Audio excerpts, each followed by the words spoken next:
this for a living, you put yourself out there in a lot of different ways for you to get clipped, for when you make funny faces and people post it on social media so that it's all in humor and people make fun of you or they use it as a joke, whatever it may be. When you do something like this, meaning a podcast, and you build it, whatever you do, you become in the public's eye more.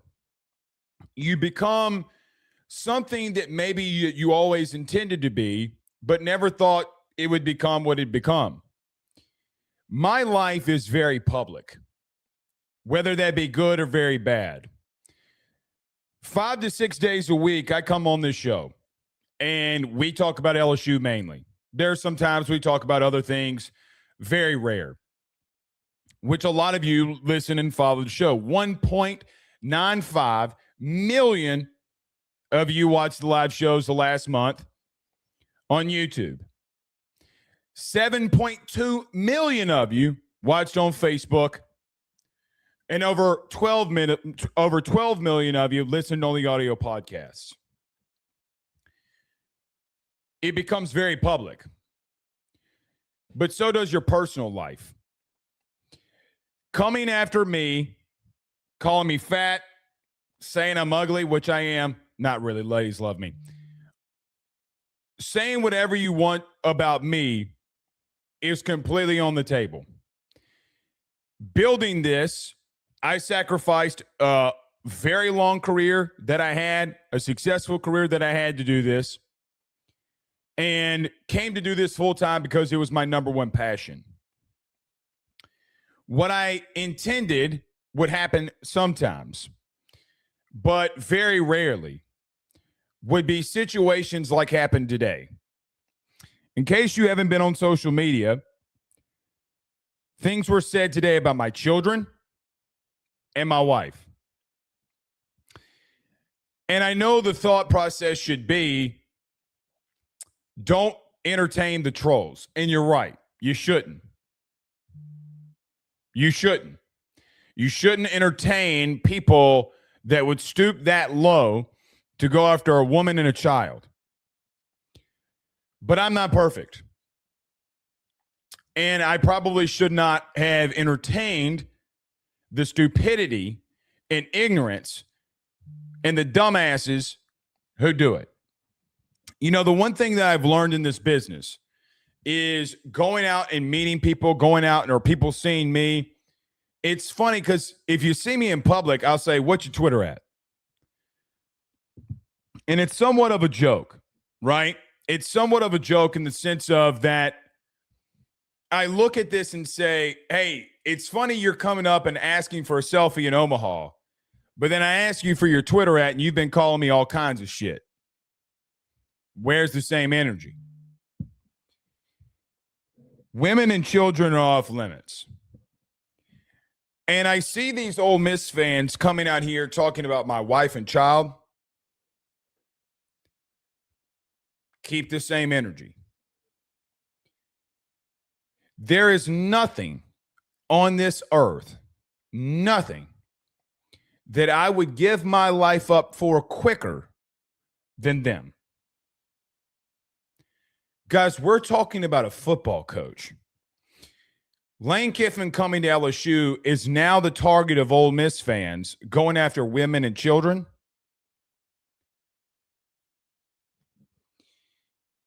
The excuse making of, well, LSU fans say, suck that Tiger dick, bitch, to people of opposing fans in a stadium. I don't do it to you. It's all fair game when you come after me. You don't go after women and children. The one coward this morning who did it, who deleted his Twitter because people were going after him, that's because of you guys. I appreciate all of you, by the way, for having my back. It's probably how I should have led all of this off. I do deeply appreciate all of you having my back. But guys, here's the problem. Today it wasn't from burners. So if you live in South Augusta, Georgia, on Bourne Street. And the first four numbers of your phone number are 404. What I used to do for a living, you don't want a part of this. You don't want that smoke and you don't want that action. But I should not have interacted. But women and children should also be off limits. Nevertheless, we're live. Everyone do us a favor by hitting like and share. Show to all those groups if you're on Facebook and to all the social media pages. You're watching us, listening to us on YouTube. Like, subscribe, notification bell, wherever you listen to podcasts. Rate, review, and subscribe. Every AYS Sports Show is brought to you by our good friends over at FanDuel. Go over to FanDuel.com today. Download the app on your mobile device. Apple, Android, iPhone. Guys, the playoffs start tomorrow. So college football playoffs start tomorrow. This weekend, here's something that you should be intrigued by about Ole Miss playing. You get to see your entire offensive staff damn near coaching a game in the playoffs before they even coach one down at LSU. You get to see it this weekend. Very fired up for that. You can go place the bets. 17.5 on FanDuel. Is Ole Miss a favor over Tulane? You can bet it with our good friends and partners over at FanDuel. So download the app. Any thoughts, questions, concerns, you can go over to FanDuel.com/RG for more details. Tonight, we got a lot in store. Got to talk about this D-line coaching search. Some things have been coming to the forefront. We'll talk about that. Where, and maybe some names some people have been reaching out to. Leonard Fournette. This whole Frank Wilson thing today, Leonard Fournette coming out with a statement. Frank Wilson posting a photo with Lane Kiffin at practice. We will talk about all of that. We'll get into that. The maturity that Lane and Frank showed shows class. We'll touch on that. We'll touch on Leonard's statement. And guys, again, the overall sentiment again today is about recruiting. This is the last time we're talking about it, and this is the last week we're talking about it, and we're moving on. But tonight we're going to put it to bed. We're going to completely put it to bed. So we'll get to that tonight as well.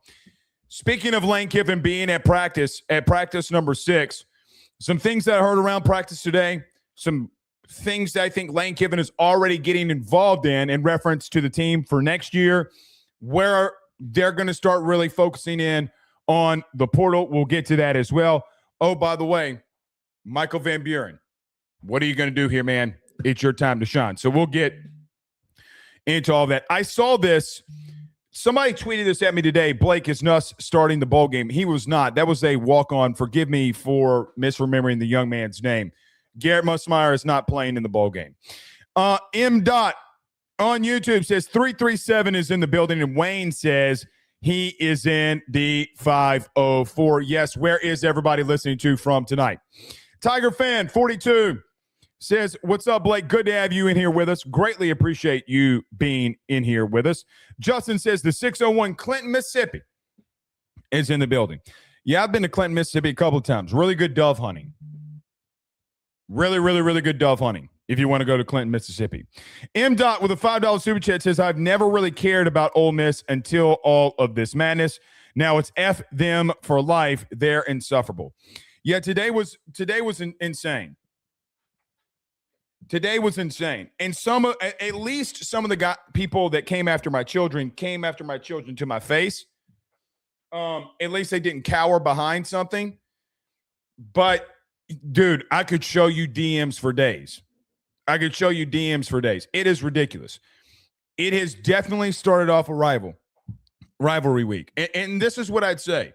Listen, I have absolutely no idea how Lane is going to build his team in 2026 with LSU. No clue. We don't know who the starting quarterback is going to be, starting offensive line, receivers. You got some things you got to replace defensively, not as much, but you got some things that you got to replace defensively. Doesn't matter.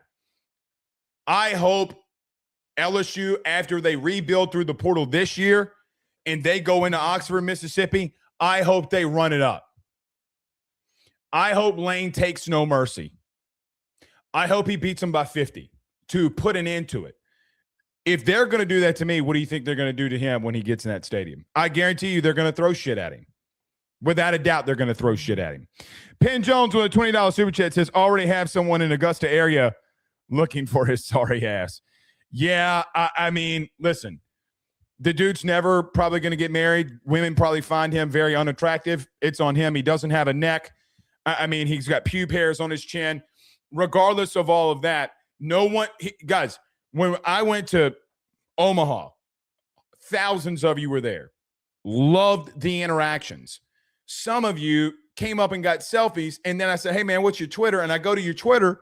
We're sitting there having a conversation, and all of your Twitter is talking shit. I was like, hey, man, you want to talk this out? Oh, no, man, it's all in good fun. Of course it's all in good fun.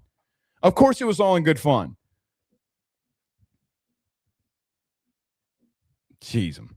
JV Curry with a $5 super chat says 318 Shreveport, big dog, and way to send on business about yours. Go Tigers. I would give up my life without not even thinking about it. I mean, don't come after me.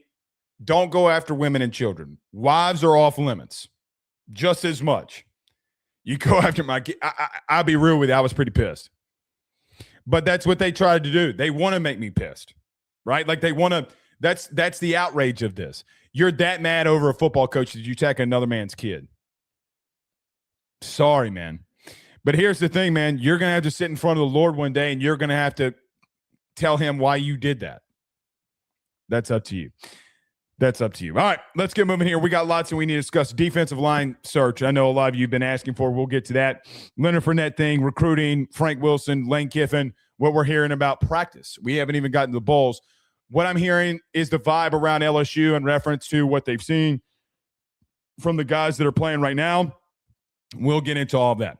Do us a favor, by the way, hit the like and share. By the way, if you're on TikTok, go to ayssports Network. Follow us on the TikTok app as well. Let me get to a quick break. When we come back, D-line coach search. We talk about that next. Stay with us. He will sell your house and find you a new. Well, Tyler's the man. He's here for you. If you want to buy or sell, well, it's not too late. Dial 955-0008.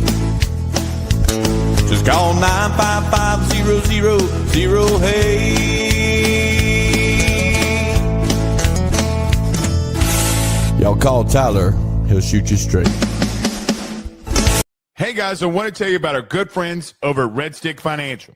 They're your local residential mortgage broker located right here in the heart of Baton Rouge, Louisiana. At Red Stick Financial, they find the bank that works for your particular set of needs to purchase the home of your dreams or refinance the current one. They truly are your partners in this process, and they pride themselves in helping individuals and families with one simple goal in mind, and that is to make home financing approachable, attainable, and stress-free. They are licensed in all Louisiana, Texas, and Mississippi. So from Amarillo to Meridian and everything in between, they have you covered. Red Stick Financial brings you creative, customized solutions, and they don't believe in the one-size-fits-all when it comes to loans. They even have special options for mobile and manufactured homes located in a flood zone and stated income financing for those of us who are self-employed borrowers. If you or someone you know is looking to buy a home, refinance an existing mortgage, or simply want to know what options are out there for your future, give Red Stick Financial a call today at 225-407-9250. That's 225-407-9250. Or check them out online at redstickfinancial.com. That's redstickfinancial.com. Before you purchase the home of your dreams or you go and do that refinance, you need to go local. Go Red Stick. We're back. All right, let's get moving here. Corey with an outright massive super chat says, F them folks, brother. God bless you and your beautiful family. Corey, you're the man. Two things. Number one, send me your address. We're sending you stuff. We told you the merch store, we're going to get that up and moving in January. This is the last week. So now that Christmas is coming in, if you want to help us, you want to be a part of the team, send us the reason why you want to be a part of the team. How are you going to build it? We're sending you some merch, Corey. Holy moly. I was not intending for that. Corey, I am humbled, man. I am deeply humbled. You're correct. F them people, man. I should just block them and move on. Today it got me. And I'm not perfect. Guys, I'm human just like you. Everyone that's on a show like this is human just like you. We all have our vices. We all have our vices. We do. With all that being said, I am greatly humbled, man. I hope that you have a Merry Christmas and a Happy Holidays. This is insane, and this is awesome. Thank you so much, man. I can't thank you enough. DM me your address. DM me your address. When we get this up and rolling, I'm sending all of you that are doing stuff like this, I'm sending you merch. So I greatly appreciate it, Corey. You are fantastic. You are awesome. Thank you for being a part of the show. I'm forever humbled and in your debt. Get good with has been a member on the YouTube channel for a month. Says baby born 2 days ago, going home in a STTDB onesie. Yes, indeed. Yes, indeed.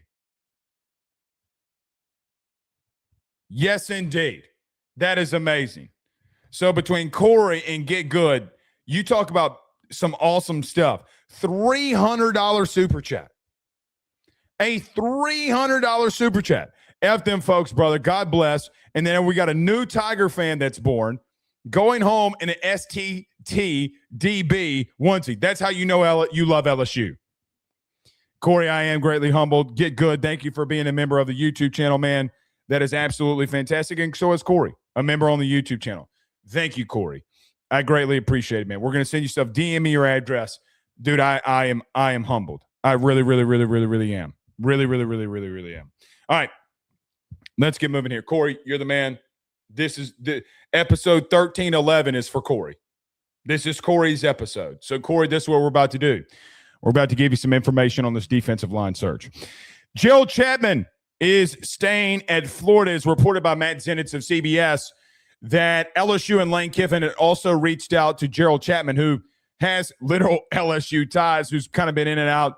Some people wanted Gerald Chapman to be the defensive line coach LSU some years ago, but he went to Florida with Billy Napier and is going to be retained on staff by John Summerall. Couple of things here. Number one, on Tuesday, the conversation about Elias Robinson came up in reference to the interior of the defensive line.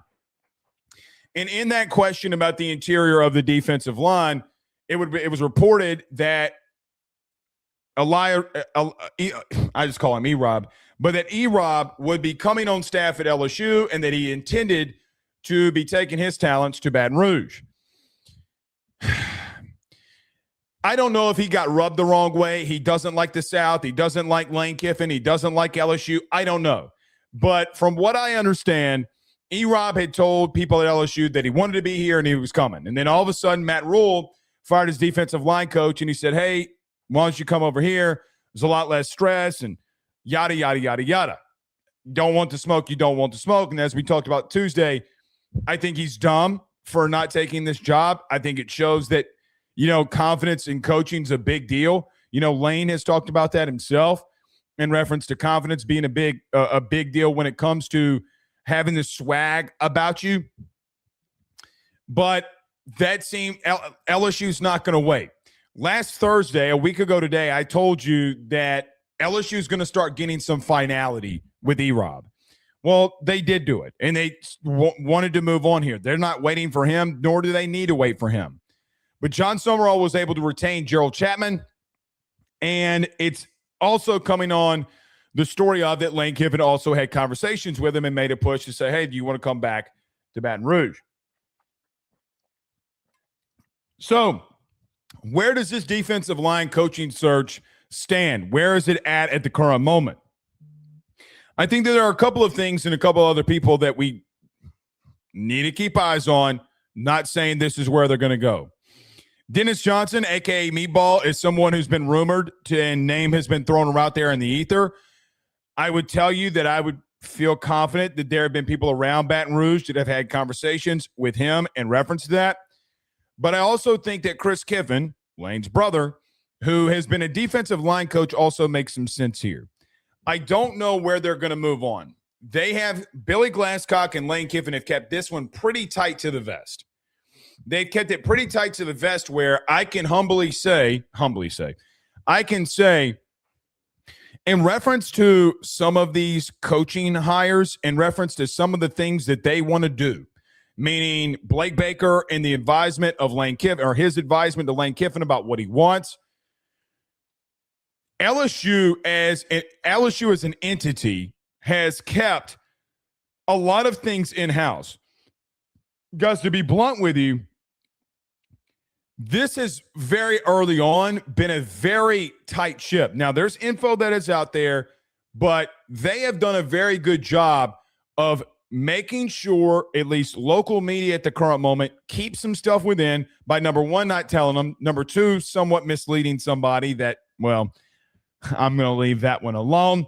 But they've done a really good job. I'll tell you, when we started talking about E-Rob 10 days ago and his name came up for the defensive line stuff, it did not come from the LSU side of things where I got tipped off with that. It came from other, I say sources, but it came from other places.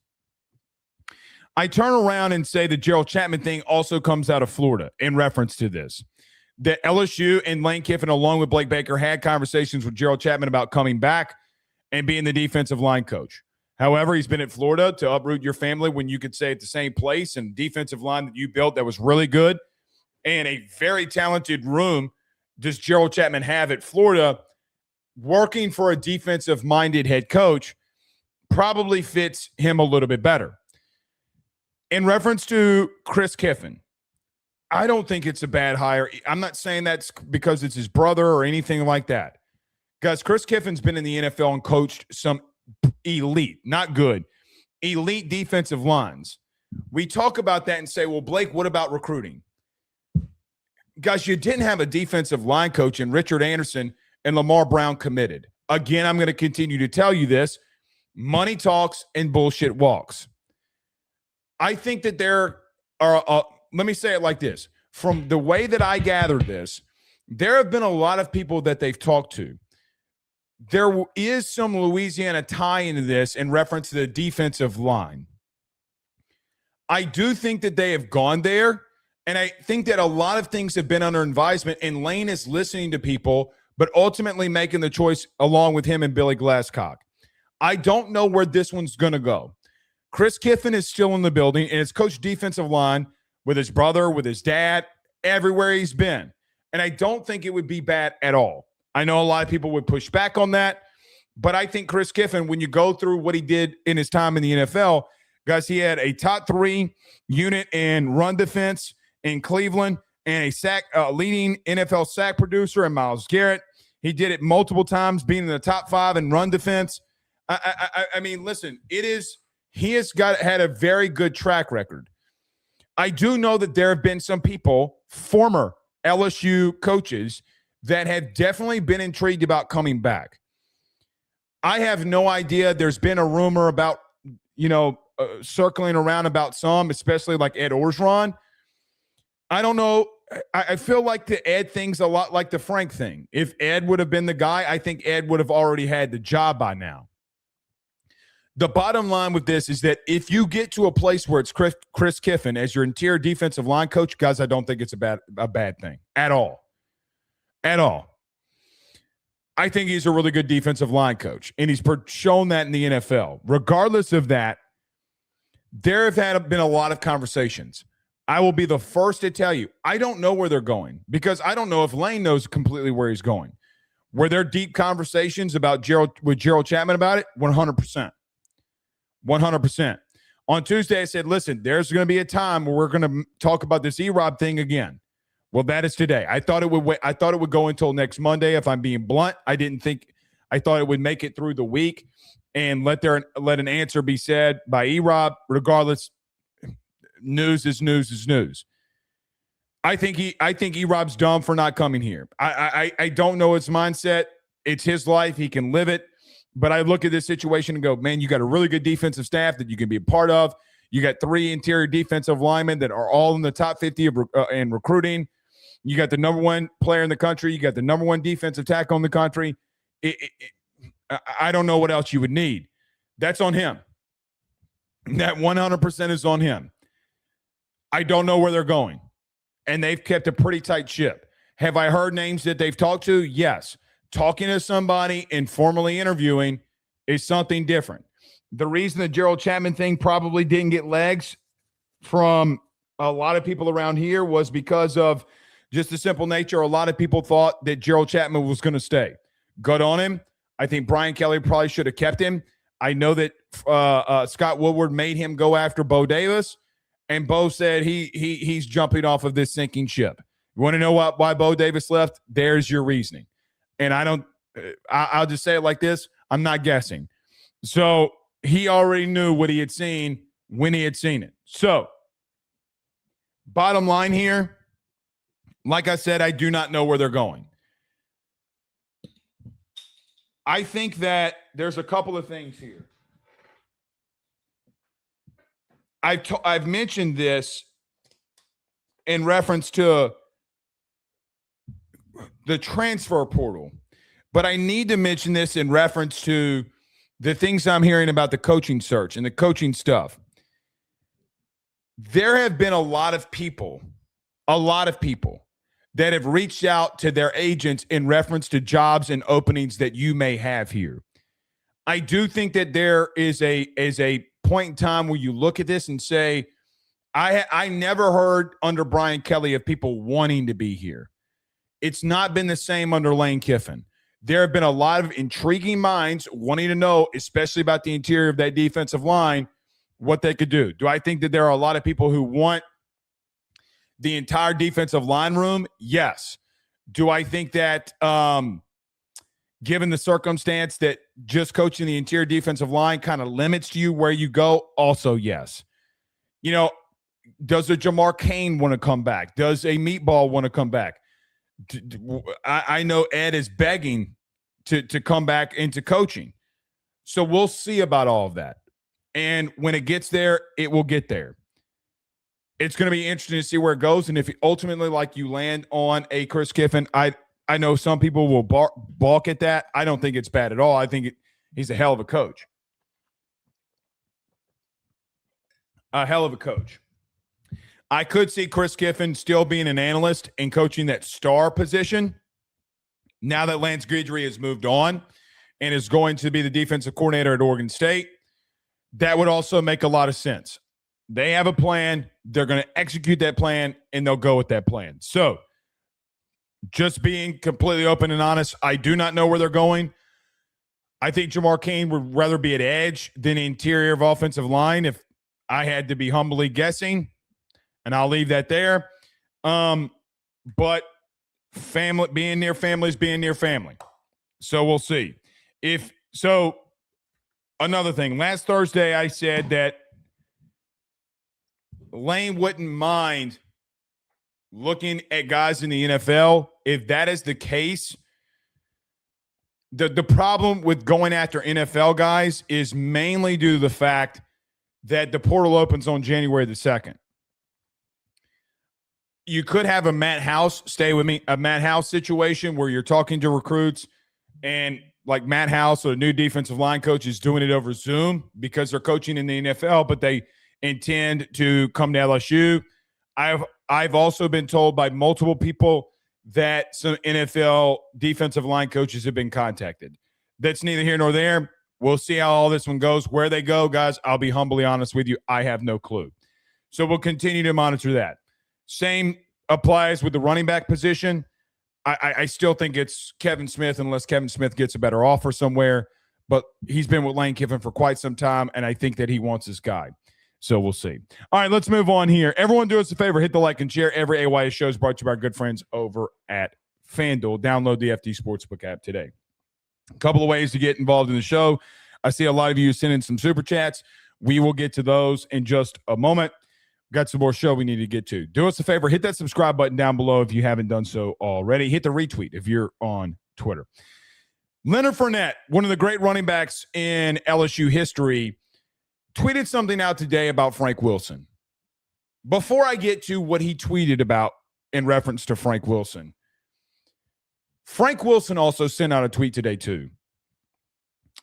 And in that tweet, It was Frank Wilson posting a picture of him and Lane Kiffin standing next to one another. Last week, I was asked about why I like LSU going to a bowl game, regardless of Frank Wilson staying on staff or not, whether he stays as the interim or not, regardless of all of the outside workings or inner workings for that matter. The reason that I cared so much about LSU going to a bowl game, guys, if you go to the Texas Bowl and get blown out by Houston, I don't care. Do I care in the sense of that I never want LSU football to lose a football game? Yes. I never want them to lose a football game. However, when you do go to a bowl game and you bring in a new coach, Lane Kiffin has 14 practices that he gets to see the team.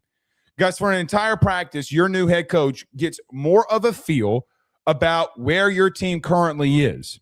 You know, I remember Brian Kelly getting in here. And I remember when BK got in here, there were some bowl practices going on. He met with the team, but he wasn't really necessarily active in reference to seeing the team that he had because, guys, the truth of the matter was he had 30 scholarship players. He had already talked to the guys that were coming back. It's a completely different scenario. That's not a shot at Brian Kelly. However, Lane Kiffin has 14 chances, really 15 chances, to see the team and understand the guys that are leaving or are coming back and where he needs to go in the portal. With all of that being said, though, the maturity that Frank Wilson and Lane Kiffin showed today in posting a picture of unity for the players on the field is pure maturity and pure class by Frank Wilson. Complete and utter class from Frank Wilson to do what he did in reference to turning the guard over. You know, Frank is still the interim head coach. Could you change that? Sure. But he's still the interim head coach. He goes to Lane Kiffin and says, hey, man, this is your team. This is what we're doing. This is what we got going on. This is who this guy is. This is who that guy is. This is what we're doing. Now Lane Kiffin gets a front row seat for exactly what he needs, especially offensively, where he's got to dominate that area. I think every LSU fan should be humbled for what Frank has done in multiple services here. It can't be replaced. It will never be replaced in LSU history or folklore in reference to all of the things that he's done. So I love the saying that two things can be true at once.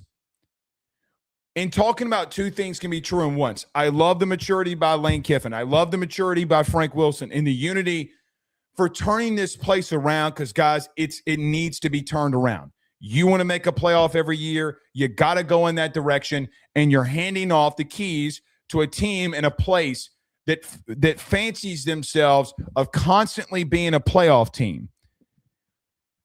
With that being said, every single day, there's still somewhat of a push of Leonard Fournette or whoever it may be. But today, like Leonard Fournette coming out and saying, what are y'all talking about with Frank Wilson? You're wrong. These rumors are wrong. All of this. And that is Frank Wilson using Leonard Fournette to say, hey, man, can you do this for me? That's what that is. But I need to clarify something because whether it be media clips that you, again, today tagged me in reference to takes that other people have, and you're constantly tagging me in, whether it be Leonard Fournette's tweet, regardless of what it is. Because I just said two things can be true at once. The maturity level of Lane Kiffin and Frank Wilson, the unity that they're showing and the class that they're showing together in doing that. It is amazing. But I think that we need to understand why Lane Kiffin's moving on and why LSU fans have said what they've said. They've said what they've said is because of the running back rotation and how things have gone there. The run game is not all on Frank Wilson. Is some of it? Yes. It's about 40% of it? Yes. It's not all on him. Your offensive collapse is not on Frank Wilson. But the reason that LSU fans and the vocal fans that there have been have wanted this transition of moving on from everything offensively and from what they've seen in recruiting is the reason why they all want a push and change. I look at our media and core and say to myself, you got to understand where the local fan is coming from. I don't know of another LSU show that is especially this big that interacts with fans more than we do. I don't think that, I really don't believe that there is one, because we take your comments, super chats, requests. I understand where you're coming from. And I also have my own opinions.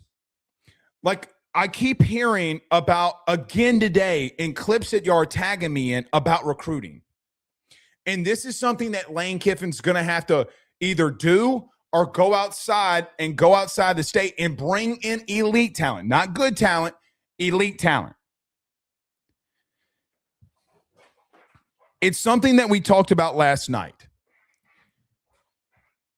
There was a question asked to Frank when he first took over the interim coaching job. And the question revolved around, Coach, is the reason for this downfall? I'm paraphrasing, but it's in the introductory press conference for Frank Wilson. Go listen to it.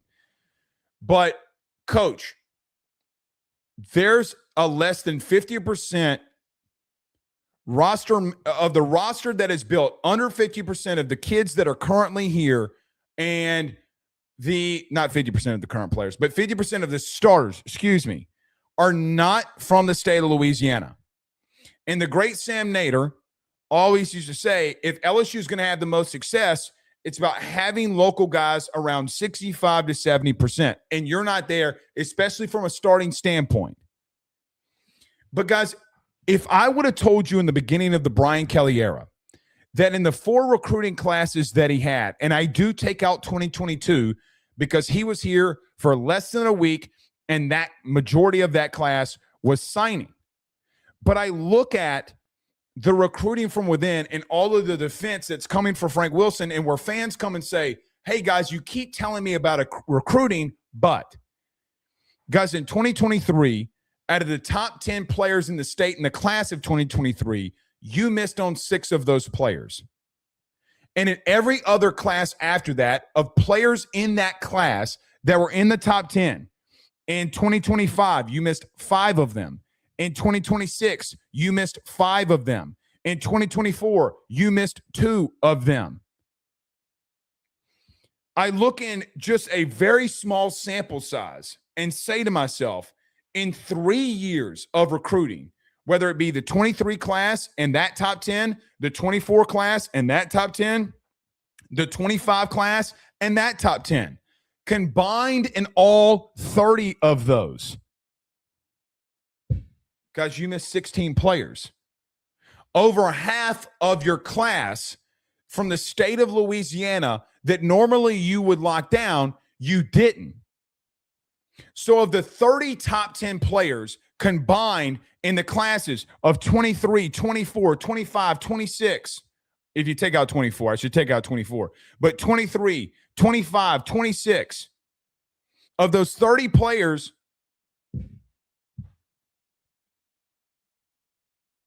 come on, man. Can y'all see me? Y'all got me? Brandon, you got me?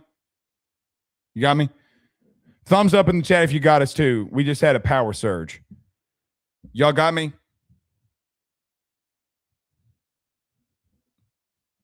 Thumbs up in the chat if y'all got us. Brandon, you got me? I know you got me, but okay, we're good? Okay. Of the 30 players that you had in those top 3 classes inside of the state of Louisiana, guys, you're missing on half of your recruits.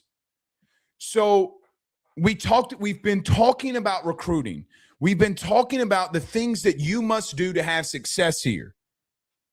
And the biggest thing in all of that is you can't miss on half of the recruits that are in the top 10 per class. Of the top 30 players over the last, or those 3 years, you can't miss over half of them and think that you're going to have success, and you better lock down the top ones. Now, there is multiple ways to skin a cat, meaning there are multiple ways that you can build a program, whether it be LSU, Alabama, Georgia, Texas, it doesn't matter. Do I think that you got to have a strong, stable base in reference to landing the top 10 guys in your state? Yes. Then you can go out in the portal. And I think that that's what Lane's going to do, by the way. The top 10 players that he sees out of the state of Louisiana, he is going to go after. But if you do it the Saban way, which is a lot of the same way that he did it and they did it at USC, we'll get the top 10 kids, top 12 kids out of the state of California. Then we're going nationally recruiting. You know, Ed Orgeron talks about those stories of him and Lane Kiffin being on the recruiting trail together and doing exactly that. Pete Carroll did it. Nick Saban did it. Those are the two men that Lane Kiffin come from. So circling back to Frank Wilson, you know why some fans have pushed back? And even though some of the media again today are talking about this, it's because you're missing on half of the top talent in the state. If that is what happens with you, if you miss on half of the top talent in the state and 3 of those top classes, then you better be able to go out nationally and land. You see where I'm going? You know, I think of Saban, I think of Ed, I think of Les. What do all 3 of those have in common? Well, Blake, they're all head coaches of LSU. Sure, they were all head coaches at LSU. What did all of them have in common when they won national titles? Let me think. The top 10 to 12 players inside the state didn't leave. They didn't leave. And you locked it down. The border was locked down. So I don't know where and how Lane Kiffin's going to structure his recruiting. I'm hearing a lot of people talk about him going through the portal. He very much this year is going to. But if you lock down the 10 best players that you think from the state of Louisiana and then go national, that is also going to work. But what you cannot do is miss on half of those guys that you want. Meaning you can't miss on 50% of the kids that you want from the state of Louisiana and win. And if you do, then you're going to have to go out of state and spend a lot of money to get out-of-state players to come here, which Pete Carroll and Nick Saban have done. Now, Lane Kiffin said something in his press conference in reference to his introductory press conference saying, I know the guys that wanted to come to Ole Miss and wanted to be a part of our team from a national perspective. Now that I put Death Valley in front of them, and with that logo, the sky is the limit. What he was saying there is, guys, there were some people that just didn't want to come to Ole Miss that I know now that we can go and get. The maturity level from Frank Wilson and Lane Kiffin is amazing. It is great to see. It is great to see that level of unity. But even in that, you can point out the fact that if you're going to miss on 50% of the top talent in the state of Louisiana, number one, it's not going to work for you. And number two, when you do that, you can't expect to retain everybody when you're missing on that top level talent. That is it. If you want to know the crux of it, you want to know why Brian Kelly probably got fired. There's the reason. Want to know why that entire offensive staff got moved on from? There's your reason. And just because it's a top 10 on On3, top 10 on 247 or ESPN, I remember the days of like Orgeron going out and grabbing a 3-star and that 3-star becoming a draft pick and an All-American. That guy's name, you thought I was probably talking about Justin Jefferson. No, I wasn't. I was talking about Lloyd Cushenberry.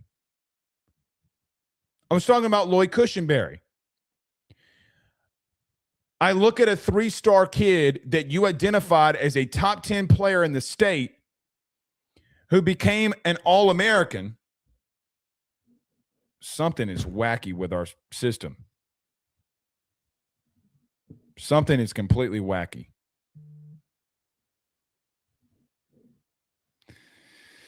Oh, boy. Oh, boy. All right. You look at the 3-star that you got that was a first round or second round draft pick and was an All-American here. And you're probably thinking that I'm talking about whomsoever. And I'm talking about one of the best corners that you've gotten.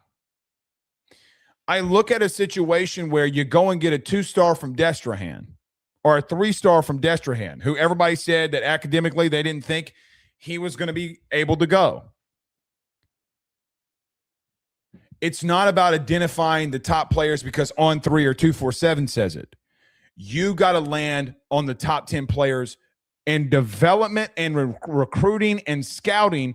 Who are the top players here? You know, you got lucky in some regards in the Orgeron and Les years that you landed on some guys that you developed, but ultimately became top players in the state when you went and got them. You can't. The reason Frank and ultimately this entire offensive staff is being moved on from is because they missed on 50% of the top talent in the state.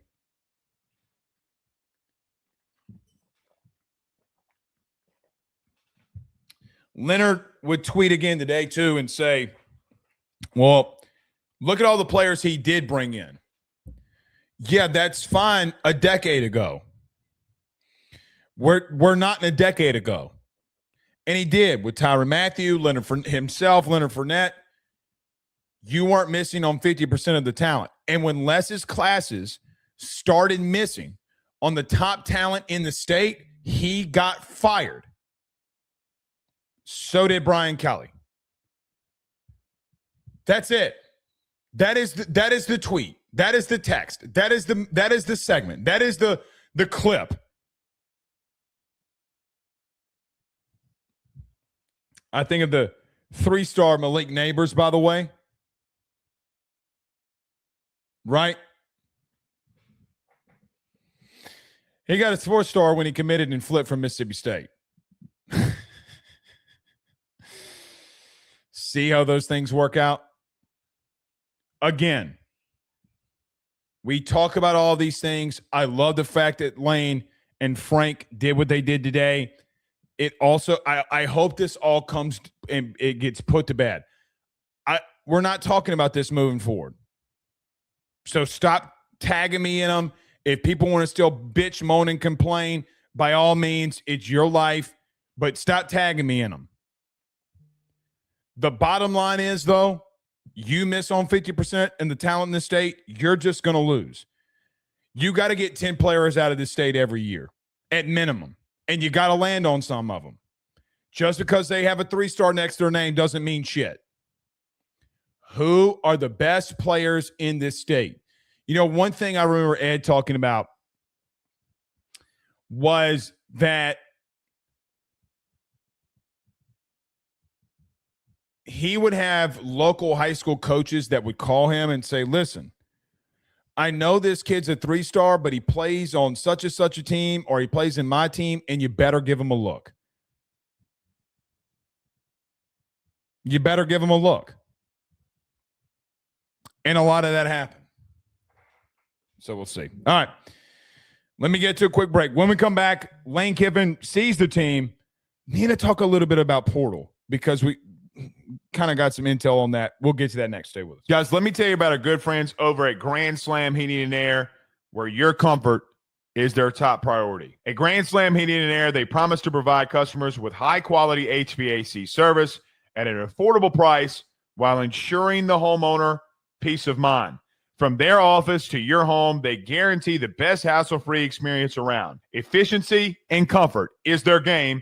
Let them make your home Grand Slam today. At Grand Slam Heating and Air, they're offering their annual maintenance plan starting off at $18.75 a month and also doing those $99 tune-up promotion. They provide free estimates for system and ductwork replacement, as well as offering financing to get the job done with no money up front. From Baton Rouge to Hammond to Covington, they're all around. So what you need to do today, give them a call at 225-380-9065.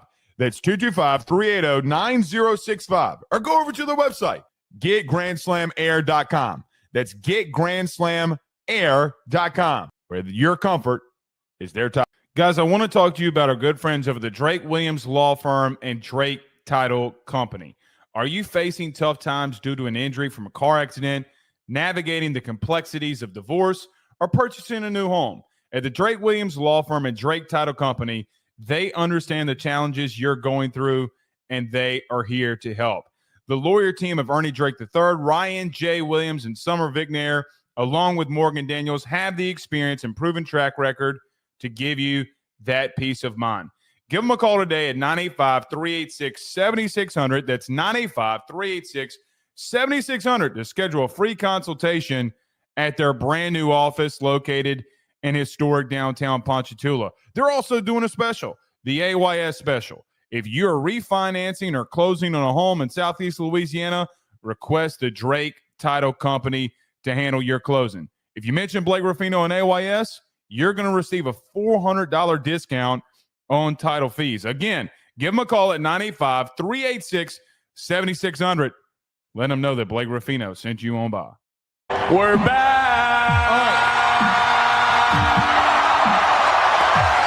Lane Kiffin was at practice today and got to see his team. At least I'm sure he's been there a couple other days.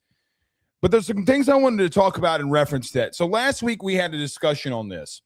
The discussion went about Lane Kiffin and seeing the new team that he has right now. What is the core nucleus that you have? Guys, we got to go out there and identify this team. Even though we scouted them, even though we kind of know them, we need to get to know this team. We need to know who's staying. We need to know who's going. Are there some guys that we don't think need to be here? All of that stuff. Guys that we need to try to keep with everything we have.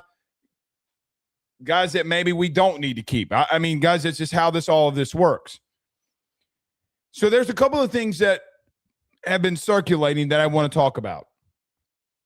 I don't think that there's a bigger rebuild and a bigger job for LSU right now than what Eric Wolford, the new offensive line coach, has in store for him. I think his best offensive lineman just announced yesterday in Carius Kern that he's walking out of the door, and I think that's a massive blow. I think Carius Kern's going to be really good, and that is why you see teams like Texas A&M, Georgia, already getting Arkansas. I know that's his home state, but 3 big SEC teams that are already getting involved in reference to going and getting Carius Kern's services. He's not in the portal, but it's being reported that those are the teams that are going to want to talk to Carius Kern the most outside of you. See if you can make up and see if you can bring the kid back, because he's going to be a really good guard, and I hope that we find a way to keep him. But there is no bigger job than what Eric Wolford has. Not a bigger job than anyone on the staff has. You're going to have to go out in the portal right now and identify very quickly on some of the guys along the interior of the offensive line that you need to go and get. I think that you can go get and need to potentially go and get 3 starters in that interior of that offensive line. Do I think that Cohen Eccles can play, that he did some good things for you this year? Yes. I do think Cohen Eccles did some good things. Do I think that Braylon Moore did a lot of really good things and battled through a lot of injury this year? Yes. If you feel like you're okay at center, I actually wouldn't disagree with you there. At right guard, who the hell knows? Who in the hell knows? LSU's going to have to find a way to go into the portal and get 2 guards at minimum. I don't think that you're going to be able to see enough in 14 days' time in reference to seeing in the interior of the offensive line what you do and don't have. The good thing about Lane Kiffin being here is as an overall ideal of where the team is, he gets an idea. But there is one position coach who has the biggest rebuild here that's not anywhere, meaning like LSU's entire offensive staff is getting ready for a playoff game this weekend, while you have a situation for LSU along their offensive line. Eric Wolford's already here and can identify and understand and learn where they currently are. Nobody has a bigger rebuild, and you got to start in the portal tomorrow. You got to go and get guys that can do some really good things in that interior. If you want to go get a Mauler, you need him. But the biggest thing that I see that this team has been lacking is that interior offensive line has lacked a certain physicality that you need in the SEC.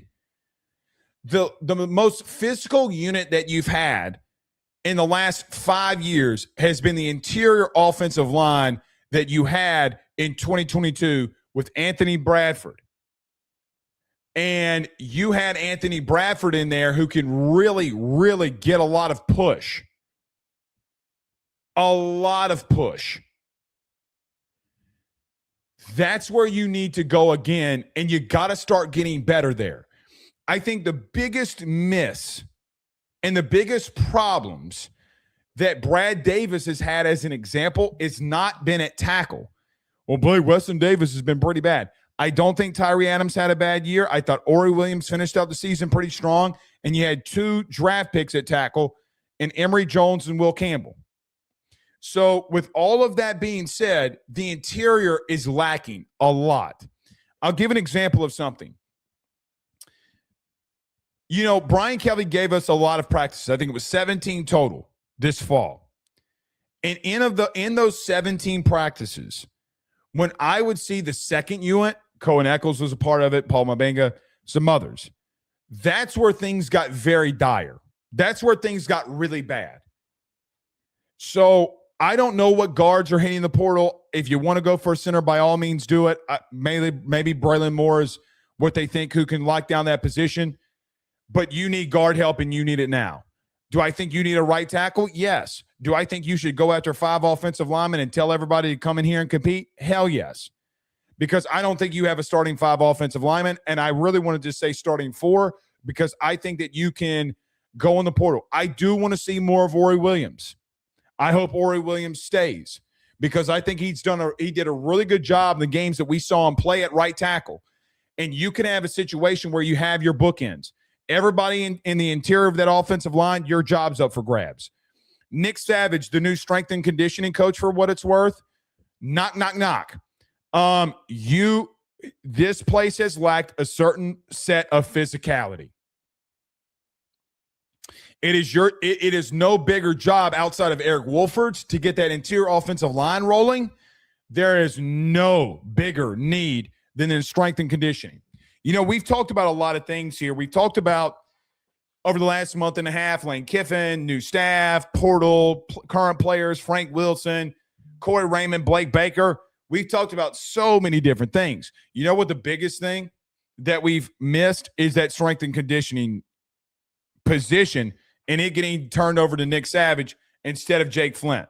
Like Jake, thinks he's a good guy, think he did a horrible job here because the teams just weren't ready. I don't know why it didn't work. He didn't connect with those guys. He did not connect. He couldn't get through to a lot of them. And your team faltered because of it. He didn't identify leaders that can help him lead the class. The bottom line is that Nick Savage has had multiple seasons in showing that, well, quite honestly, that he can build physical units, very physical units. I have been told that LSU is completely looking to revamp the guard position. Whether they feel that there's enough talent in this portal class to go and do that, I don't know. I do not know, but they're going to have to. The thing that I am focused on the most in the bowl game and in the portal is in the interior of both the offense and defensive line. From a depth perspective, on the defense side, more experienced depth, because I think you're going to have a lot of talent and you can be fine there because I like Zion Williams. I think he could fight for a position to start.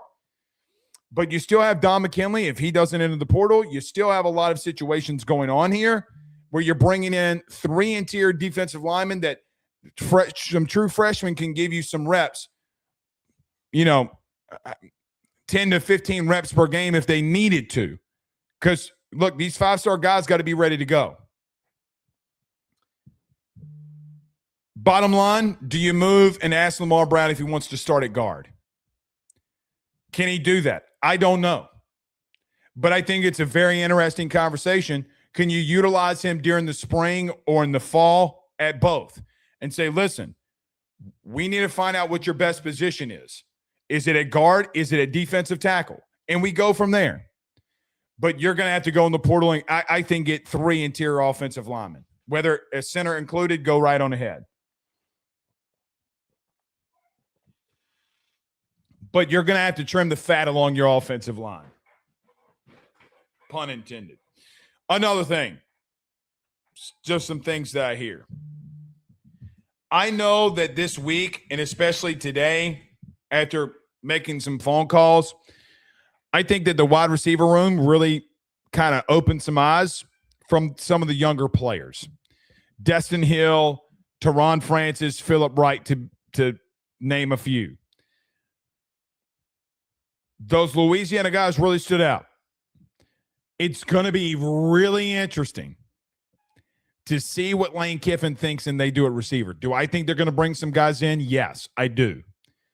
Do I think that they saw Teron Francis, they've seen Phillip Wright, and said to themselves, okay, let's see what we got here? Destin Hill, do we see what we got here? Yes. Yeah.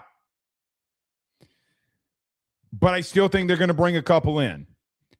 They have done a very good job at bringing in receivers from the portal. It's probably, we talk about Kawan Lacey. Their superpower, Lane's real superpower, has been taking guys in the portal at receiver. Yeah, are they not like top shelf and everybody's like, yeah, that guy. They have had a lot of production from their wide receivers. I do think they go and get 2, but it's also a position that I heard some eyebrows got raised today. You have some guys like Nick Anderson returning too. We'll see what happens there. We talked about quarterback at 3 potential.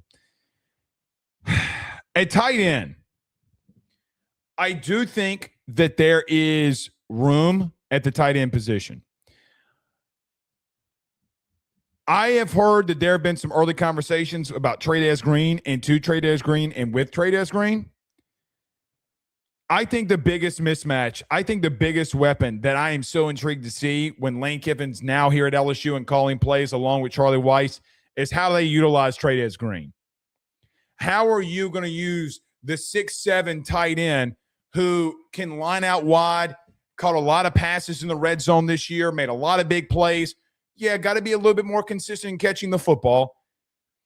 But we saw the Clemson game where he runs a fade and he scores. We've seen that multiple times. We've seen him be very productive in the red zone.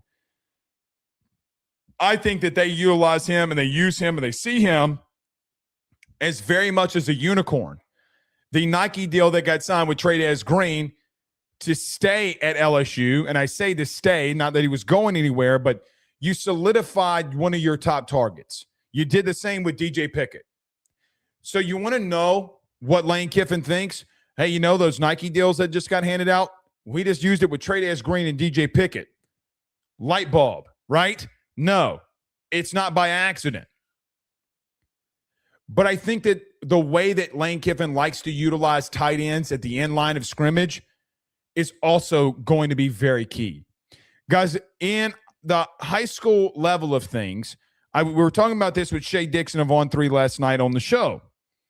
LSU reportedly threw a shitload of money at the tight end that USC got signed and committed in this exact class. They are going to probably be looking at tight end for some pieces. Did you see what they did at tight end this year? The second tight end that they brought in from the portal went off. You should know he caught a pass that ended the game on you. They're going to go there. And they love utilizing the tight end. So Trey Green is Trey Green, and they will utilize him in a lot of ways. And Lane Kiffin loves being unique on offense. But we're not even through a bowl game right now, and I am giddy to find out about how they utilize Trey Green. But there's also going to be room there, and they're going to go there. Guys at running back, I mean, listen. I'm just very intrigued to see how all that goes down. Bottom line, the guys want to follow. The guys want to stay. I think Harlan Berry would be taking very bad advice to follow Frank Wilson. I think I've said this before. Why am I putting tree pencil down? The holiday Christmas tree pencil. I think they'd be silly. But offensively, they know where they're at. And I think that they understand. And if that's from what I've heard, that's where they're at.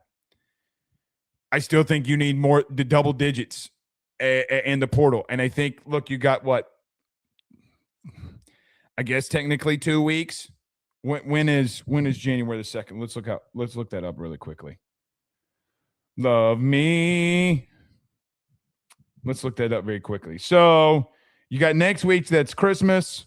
And so 2 weeks. 2 weeks pretty much to the day. 2 weeks to the day that portal officially opens.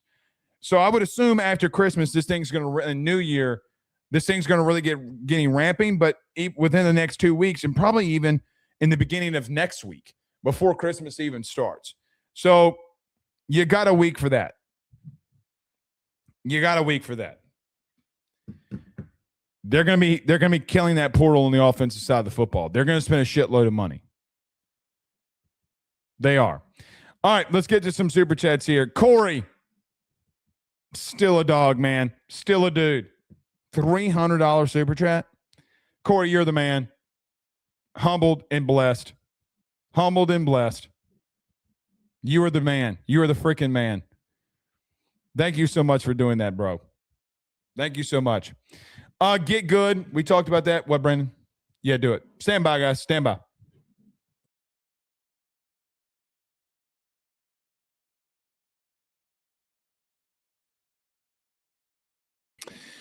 We got to get goods, I believe. We in here? All right, there we go.